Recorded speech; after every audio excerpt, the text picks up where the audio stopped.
9वां अध्याय। इस अध्याय में श्री भगवान सबसे बड़े रहस्य के बारे में बताते हैं।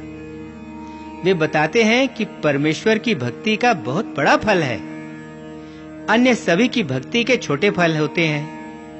भक्ति और भक्ति के परिणाम के बारे में बताते हैं और साथ में यह भी कि यदि कोई दुराचारी भी भगवत भक्त बन जाए तो वह भी तर जाता है। अध्याय केशव अर्जुन से कहते हैं, सुन पार्थ, क्योंकि तुम दोष दृष्टि रहित हो, इसलिए मैं तुझे विज्ञान सहित ज्ञान का वह गहरा रहस्य बताता हूं जिसे जानकर तू इस कष्ट भरे संसार से मुक्त हो जाएगा। यह ज्ञान अनश्वर है। यह ज्ञान सबसे बड़ा ज्ञान है। यह ज्ञान सबसे बड़ा रहस्य है। यह सबसे अधिक पवित्र है। यह प्रत्यक्ष अनुभव द्वारा जाना जाता है। यह धर्म के अनुकूल है और इसका अभ्यास करना भी सरल और आसान है। जो लोग इस मार्ग में श्रद्धा नहीं रखते वे मुझ तक नहीं पहुंच पाते और वे इस जन्म मरण रूपी संसार में ही फंसे रहते हैं। अव्यक्त मैं ना तो दिखाई देता हूं और ना ही मेरा शब्दों या अन्य साधनों द्वारा वर्णन किया जा सकता है। उसी अव्यक्त रूप से मैंने इस सारी सृष्टि को व्याप्त किया हुआ है। सभी प्राणी मुझ में निवास करते हैं, लेकिन मैं उनमें निवास नहीं करता।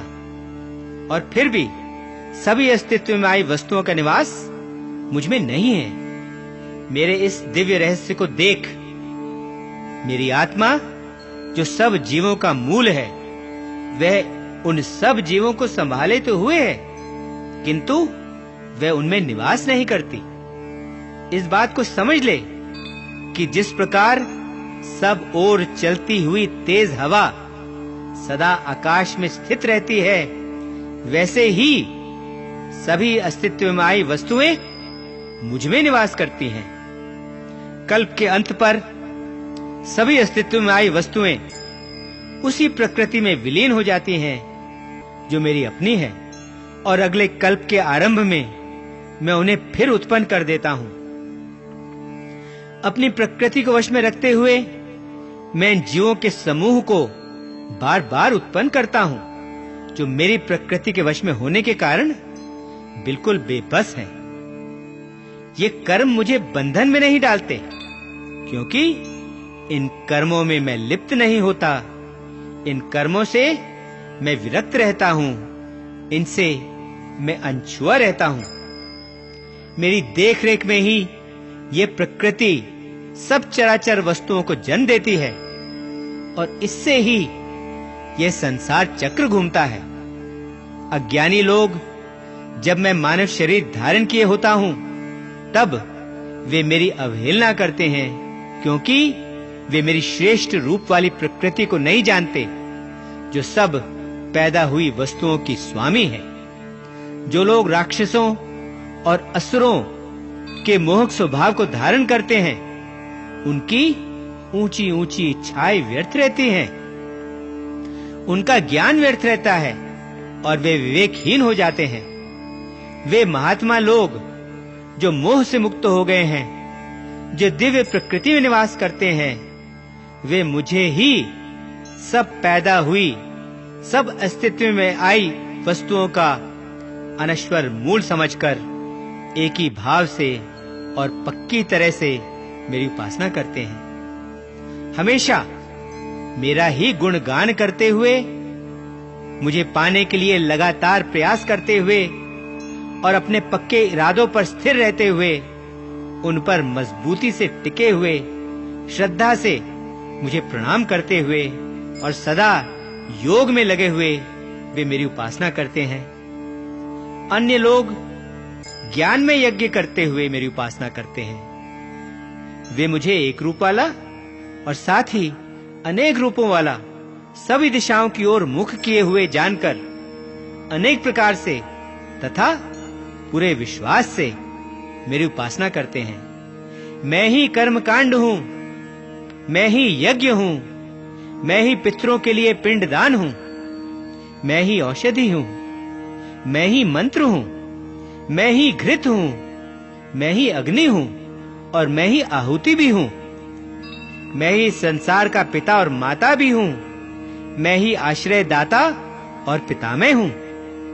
मैं ही ज्ञान का लक्ष्य हूँ। मैं ही पवित्र करने वाला हूँ। मैं ही ओम ध्वनि हूँ और मैं ही ऋक् साम और यजुर्वेद हूँ। मैं ही लक्ष्य हूँ। मैं ही पालन करता हूँ। मैं ही स्वामी हूँ। मैं ही साक्षी हूँ। मैं ही निवास स्थान हूँ। मैं ही शरण हूँ। मैं ही प्रिय मित्र हूँ।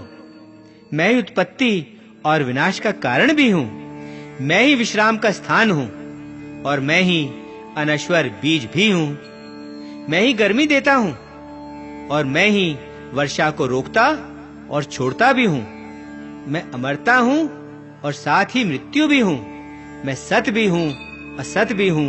मैं पदार्थ भी हूँ और आत्मा भी हूँ। जो तीनों वेदों को जानने वाले हैं, जो सोमरस का पान करते हैं और जो सब पापों से भी मुक्त हो चुके हैं, वे लोग यज्ञों द्वारा मेरी उपासना करते हुए स्वर्ग पहुंचने के लिए मेरी ही प्रार्थना करते हैं। वे लोग स्वर्ग के पवित्र लोक में जाते हैं और वहां देवताओं को मिलने वाले सुखों का आनंद लेते हैं। उस विशाल और भव्य स्वर्ग लोक का आनंद भोगने के बाद जब उनका पुण्य समाप्त हो जाता है, तब वे फिर इस संसार में वापस लौट आते हैं। इस तरह शास्त्रों में बताए धर्म का पालन करते हुए और सुख भोगने की इच्छा रखते हुए वे जन्म मरण के आवागमन को प्राप्त करते हैं। लेकिन जो भक्तजन हमेशा निष्काम भाव से मेरा ही चिंतन करते रहते हैं, उन लोगों की सभी अप्राप्त इच्छाओं का भार और जो भी उन्होंने प्राप्त कर लिया है उसकी सुरक्षा का भार मैं स्वयं अपने ऊपर लेता हूँ। उनके जीवन की सभी इच्छाएं मैं स्वयं पूरी करता हूँ। अन्य देवताओं की भी जो भक्त पूरी श्रद्धा से उपासना करते हैं, वे भी मेरी ही उपासना करते हैं। ये और बात है कि उनकी उपासना ठीक विधि के अनुसार और सही तरीके से नहीं होती। मैं ही सभी यज्ञों को भोगने वाला हूँ और मैं ही उन यज्ञों का स्वामी भी हूँ। लेकिन जो लोग मुझे मेरे असली रूप में नहीं जानते, वे नीचे गिर जाते हैं, वे पुनर्जन्म को प्राप्त करते हैं।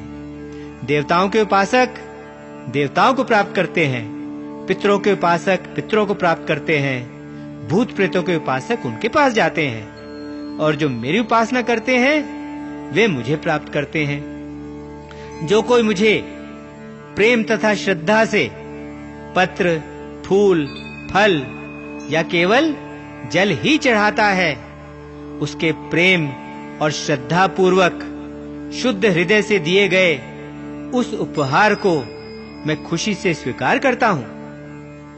जो कुछ तू करता है, जो कुछ तू खाता है, जो भी तू यज्ञ करता है, जो कुछ तू दान देता है या जो भी तू तपस्या करता है, उन सभी को तू मुझे ही दिया जा रहा उपहार समझकर करता जा।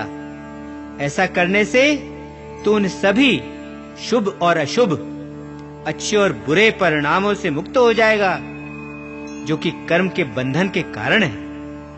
अपने मन को कर्म के फल के त्याग के मार्ग में दृढ़ता पूर्वक पक्की तरह लगाकर तू मुक्त हो जाएगा और मुझे ही प्राप्त हो जाएगा। मैं सभी प्राणियों के लिए एक जैसा ही हूं। मैं किसी से पक्षपात नहीं करता। मुझे ना तो किसी से द्वेष है और ना ही किसी से प्रेम। लेकिन जो पूरी भक्ति से मेरी उपासना करते हैं, वे मेरे अंदर हैं और मैं भी उनके अंदर ही हूं। यदि कोई बड़ा से बड़ा दुराचारी भी पूरी श्रद्धा और भक्ति से मेरी उपासना करता है, तो उसे धर्मात्मा ही समझना चाहिए, क्योंकि उसने अच्छा निश्चय कर लिया है। वह जल्दी ही धर्मात्मा बन जाता है और उसे चिरस्थायी शांति और परम गति मिल जाती है।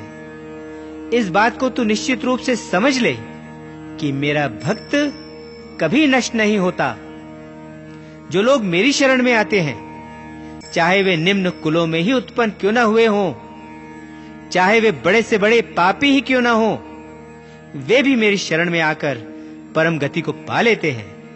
फिर ब्राह्मणों, धर्मात्माओं, भक्तगणों और तुम जैसे राज ऋषियों का तो कहना ही क्या। इस अस्थाई और दुख भरे संसार में आकर अब तू मेरी उपासना कर, मेरी पूजा कर।